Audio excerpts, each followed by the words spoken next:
ಎಲ್ಲರಿಗೂ ನಮಸ್ಕಾರ. ನಾನು ನಿಮ್ಮ ಚೆನ್ನ. ಈ ಒಂದು ವಿಡಿಯೋದಲ್ಲಿ ಸ್ವಾತಂತ್ರ್ಯ ದಿನಾಚರಣೆಯ ಸುಂದರ ಪುಟ್ಟ ಭಾಷಣ ನೋಡ್ತಾ ಇದೀವಿ. ಹಾಗೆ ನಿಮ್ಗೆ ಯಾವ ರೀತಿಯ ಭಾಷಣ ಬೇಕಂತೇಳಿ ಕೌನ್ಸ್ಲಿ ಕೌಂಟ್ ಮಾಡಿ. ಅದೇ ರೀತಿ ಯಾವ ರೀತಿಯ ಪ್ರಬಂಧ ಬೇಕು, ಯಾವ ರೀತಿಯ ಕವನ ಬೇಕಂತೇಳಿ ಕೌನ್ಸ್ಲಿ ಕೌಂಟ್ ಮಾಡಿ. ಆ ವಿಷಯಕ್ಕೆ ತಕ್ಕಂತೆ ನಾವು ವಿಡಿಯೋ ಮಾಡಲು ಪ್ರಯತ್ನ ಬರ್ತೇನೆ ಅಂತ ಹೇಳ್ತಾ, ಹಾಗಾದ್ರೆ ಈ ಒಂದು ಭಾಷಣವನ್ನು ಯಾವ ರೀತಿ ಮಾಡಬೇಕು, ಯಾವ ರೀತಿ ಮಾಡಿದ್ರೆ ಚೆನ್ನಾಗಿರುತ್ತೆ ಅದನ್ನು ತಿಳಿಸ್ತಾ ಹೋಗ್ತಾನೆ. ಈ ಮಾಹಿತಿ ಇಷ್ಟವಾಗಿದ್ರೆ ಒಂದು ಲೈಕ್ ನೀಡಿ, ಶೇರ್ ಮಾಡಿ, ಸಬ್ಸ್ಕ್ರೈಬ್ ಆಗೋದು ಮರಿಬೇಡಿ. ಹಾಗಾದ್ರೆ ಈ ಒಂದು ಭಾಷಣವನ್ನ ಯಾವ ರೀತಿ ಮಾಡೋಕೆ ಕಲಿತೋಗೋಣ. ಈ ಒಂದು ಪುಟದ ಭಾಷಣ ಒಂದು ಪೇಜಲ್ಲಿ ಬರ್ಕೋರಿ ಅಥವಾ ಒಂದು ಪುಟದಲ್ಲಿ ಬರಿತಾ ಹೋಗಿ. ಬರ್ದ ನಂತರ ಏನ್ ಮಾಡ್ತಾರೆ, ನಿಧಾನಕ್ಕೆ ಕಲಿತಾ ಹೋಗಿ. ಶಿಕ್ಷಕರ ಸಹಾಯ ಪಡೆದಿ ಅಥವಾ ವಿಡಿಯೋ ಪಕ್ಕದಲ್ಲಿ ಇಟ್ಟು ನಿಮ್ಮ ಅಕ್ಷರಗಳನ್ನು ಹೊಂದಿಸ್ತಾ ಓದ್ತಾ ಹೋಗಿ. ಮೊದಲು ನಿಧಾನಕ್ಕೆ ಓದ್ತಾ ಹೋಗಿ, ಸ್ಪಷ್ಟವಾಗಿ ಓದ್ತಾ ಹೋಗಿ. ಆ ನಂತರ ವೇಗವಾಗಿ ಕಲಿಲಿಕ್ಕೆ ಪ್ರಯತ್ನ ಪಡಿ. ಕಂಠಸ್ಥ ಹಾಕಿದ ನಂತರ ನಿಮ್ಮ ಶಿಕ್ಷಕರ ಹತ್ರ ಅಥವಾ ಸ್ನೇಹಿತರ ಹತ್ರ ಹಾವಭಾವ ಮೂಲಕ ಎಕ್ಸ್ಪ್ರೆಷನ್ ಕೊಡ್ತಾ ಏರಿಳಿತ ಧ್ವನಿ ಮೂಲಕ ಏನ್ ಮಾಡ್ತಾರೆ ನೀವು ಅಂದ್ರಿಗಿನ ನಿಮ್ ಭಾಷಣ ಮಾಡ್ತಾ ಹೋಗಿ. ಆಗ ಭಾಷಣ ಕೇಳೋರಿಗೆ ಅದ್ಭುತವಾಗಿರುತ್ತೆ. ಎಲ್ಲಿಯೂ ಕೂಡ ನಿಲ್ಲಿಸಿದ ಹಾಗೆ ನೀಟಾಗಿ ಹೇಳ್ತಾ ಹೋಗಿ. ಓಕೆನಾ? ರೈಟ್. ಹಾಗಾದ್ರೆ ಇಲ್ಲಿ ತಗೊಂಡ್ವಾ, ಇಲ್ಲಿ ನೋಡಿ ಮಕ್ಕಳೇ.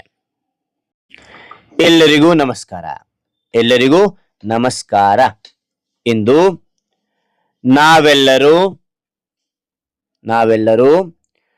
ಭಾರತದ 80ನೇ ಸ್ವಾತಂತ್ರ್ಯ ದಿನಾಚರಣೆಯನ್ನು ಆಚರಿಸುತ್ತಿದ್ದೇವೆ.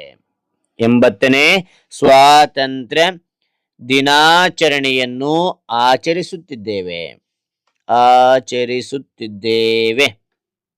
ಓಕೆನಾ?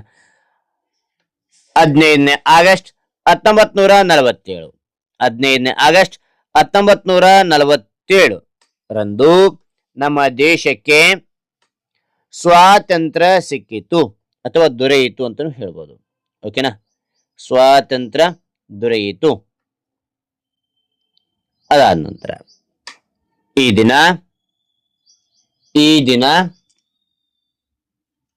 ದಿನ ನಮಗೆಲ್ಲರಿಗೂ ಹೆಮ್ಮೆಯ ದಿನ. ಮತ್ತು ನೋಡಿ, ಎಲ್ಲರಿಗೂ ನಮಸ್ಕಾರ. ಇಂದು ನಾವೆಲ್ಲರೂ ಭಾರತದ 80ನೇ ಸ್ವಾತಂತ್ರ್ಯ ದಿನಾಚರಣೆಯನ್ನು ಆಚರಿಸುತ್ತಿದ್ದೇವೆ. 15ನೇ ಆಗಸ್ಟ್ 1947 ರಂದು ನಮ್ಮ ದೇಶಕ್ಕೆ ಸ್ವಾತಂತ್ರ್ಯ ಸಿಕ್ಕಿತು. ಈ ದಿನ ನಮ್ಮೆಲ್ಲರಿಗೂ ಹೆಮ್ಮೆಯ ದಿನ. ಮಹಾತ್ಮ ಗಾಂಧಿ, ಭಗತ್ ಸಿಂಗ್, ಸುಭಾಷ್ ಚಂದ್ರ ಬೋಸ್, ಝಾನ್ಸಿ ರಾಣಿ, ಸರ್ದಾರ್ ಪಾಟೀಲ್ ಮತ್ತು ಅಸಂಖ್ಯಾತ ಸ್ವತಂತ್ರ ಹೋರಾಟಗಾರರು ತಮ್ಮ ಜೀವನವನ್ನು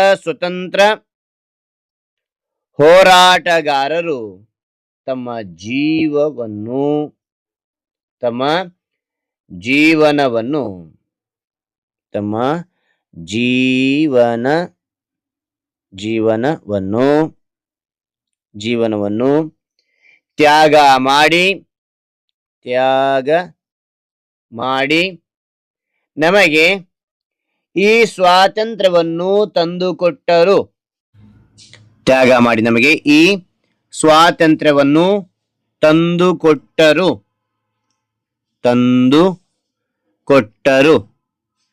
ತಂದುಕೊಟ್ಟರು.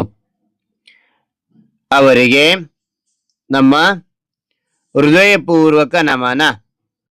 ಮತ್ತೊಮ್ಮೆ ನೋಡಿ, ಮಹಾತ್ಮ ಗಾಂಧಿ, ಭಗತ್ ಸಿಂಗ್, ಸುಭಾಷ್ ಚಂದ್ರ ಬೋಸ್, ಝಾನ್ಸಿ ರಾಣಿ, ಸರ್ದಾರ್ ಪಾಟೀಲ್ ಮತ್ತು ಅಸಂಖ್ಯಾತ ಸ್ವತಂತ್ರ ಹೋರಾಟಗಾರರು ತಮ್ಮ ಜೀವವನ್ನು ತ್ಯಾಗ ಮಾಡಿ ನಮಗೆ ಈ ಸ್ವಾತಂತ್ರ್ಯವನ್ನು ತಂದುಕೊಟ್ಟರು. ಅವರಿಗೆ ನಮ್ಮ ಹೃದಯಪೂರ್ವಕ ನಮನ. ನಾವು ಎಲ್ಲ ಧರ್ಮ, ಜಾತಿ, ಭಾಷೆಗಳನ್ನು ಮೀರಿ ಒಂದಾಗಿ ಬಾಳಬೇಕು.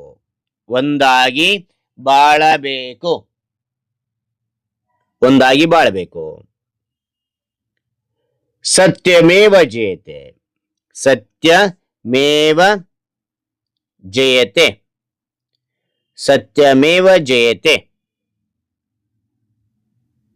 ಎಂಬ ಧ್ಯೇಯವಾಕ್ಯದಂತೆ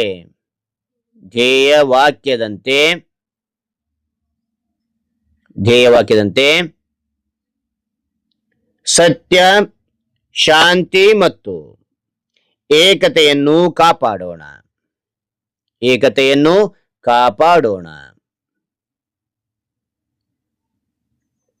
ನಮ್ಮ ಭಾರತವನ್ನು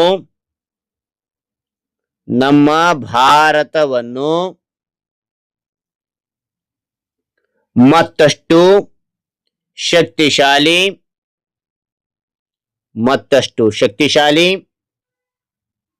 ಮತ್ತು ಸಮೃದ್ಧವಾಗಿ ಮಾಡೋಣ ಎಂದು ತಿಳಿಸಿ ಪುಟ್ಟ ಭಾಷಣ ಮುಗಿಸುವೆ.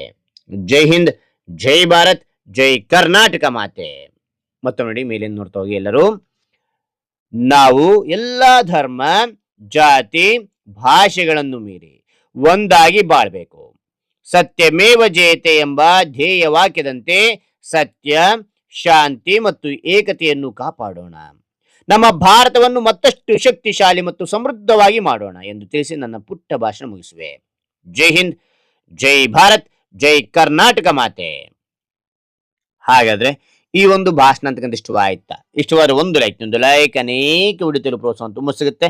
ಇನ್ನೊಬ್ರಿಗೂ ವಿಷಯ ಸಾಧ್ಯ. ಇಂಥ ಅನೇಕ ವಿಡಿಯೋ ಚಾನಲ್ ಸಬ್ಸ್ಕ್ರೈಬ್ ಆಗಿ. ಹಾಗೆ ನೀವು ಯಾವ ರೀತಿ ಒಂದು ಪ್ರಬಂಧ ಬೇಕು, ಯಾವ ರೀತಿ ಒಂದು ಭಾಷಣ ಬೇಕು ಅಂತೇಳಿ ಕಾನ್ಸ್ಟ್ಲಿ ಕಾಮೆಂಟ್ ಮಾಡಿ ಅಂತ ಹೇಳ್ತಾ ಮತ್ತೊಂದು ಹೊಸ ವಿಷಯ ಭೇಟಿ ಆಗ್ತಾನೆ. Thank you for watching. Bye.